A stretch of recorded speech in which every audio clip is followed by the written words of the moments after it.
Hello, my name is Josephine Lang, and I have injured my rotator cuff muscle on a number of occasions. That's this whole area of the way that the arm moves.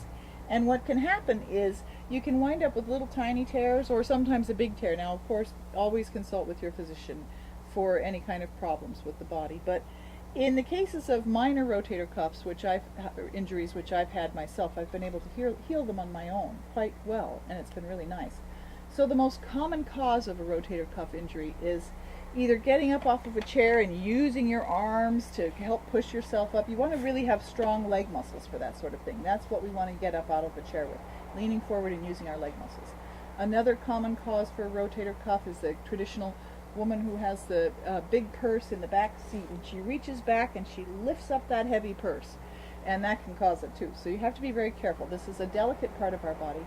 The arm, they describe the arm in natural healing as being the vine that dangles from a branch off the trunk of the tree, because the arm, the only place where the arm attaches to the body, the skeleton of the arm attaches to the body right here at the clavicle.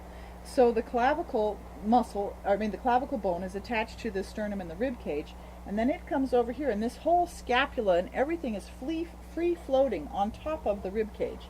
You can see that this is not attached to the trunk of my body. And so this clavicle is like the branch, and then the arm is the vine that dangles off the branch from the trunk of the tree. So it's delicate, and it's strong, and it's very serviceable, but we want to be careful with those. So sometimes if we're doing too many things and our muscles aren't really built up for it, we can tear those little ligaments and tendons that help to hold this whole thing in place. So when that happens, what happens is some of those proteins have been injured and damaged, and that damaged protein, as it is beginning to dissolve, becomes edema, and edema is like swelling in the joint. And so then what happens is this the return of the venous tissue, the blood and the lymph, gets blocked by this arm hanging down with the edema. So what I usually use for edema is bromelain and papain. This one is by Nature's Life, a very nice one.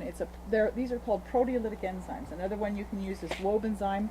This one is vegetarian. This one is not vegetarian. So these are enzymes that will help to eat up tissues that have been damaged.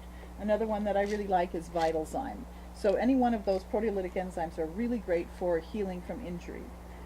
Any kind of injuries to the body. So with a rotator cuff, the first beginning of that injury, which usually comes on a little after the time that you've had the injury, it starts to hurt a little bit. Get on those proteolytic enzymes to begin to allow the edema to be digested.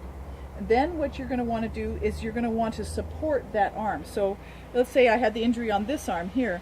You want to be able to push that humerus bone up into the joint so that the arm isn't dangling. If the arm is dangling, it's harder for the venous and the lymph to return. So you want to push that up into the shoulder joint so that it's rested and relaxed. So using an arm rest is a really good relieving thing. Of course, ice to help reduce inflammation is very helpful, and same with hot and cold showers, alternating between hot and cold. And you can refer to one of the videos I did earlier on the hot and cold water therapy. Then, of course, you're going to want to use a sling. So a sling is usually made out of a large piece of material, something about this size. This is probably a little over a yard. You fold it into a half so that it's a diagonal, and then you go ahead and fine-tune it. So I have one here that I've made years ago and have been using whenever I have a little injury of this nature. And to put it on, what you want to do is you want to support that arm in the sling and then put your head through the sling, through that triangle. And then, as you can see, I have sort of adjusted it with a few knots and things here to kind of tighten it up.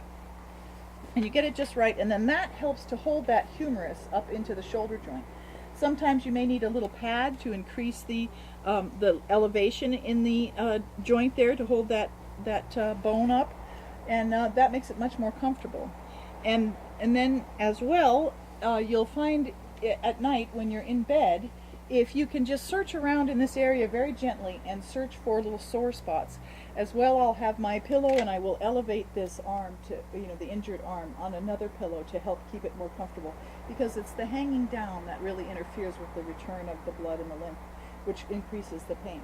And then as well, I like to use homeopathic arnica and hypericum. And I have two little examples of that here. This is the arnica, this is the hypericum. Arnica to speed the healing, and hypericum to ease the pain.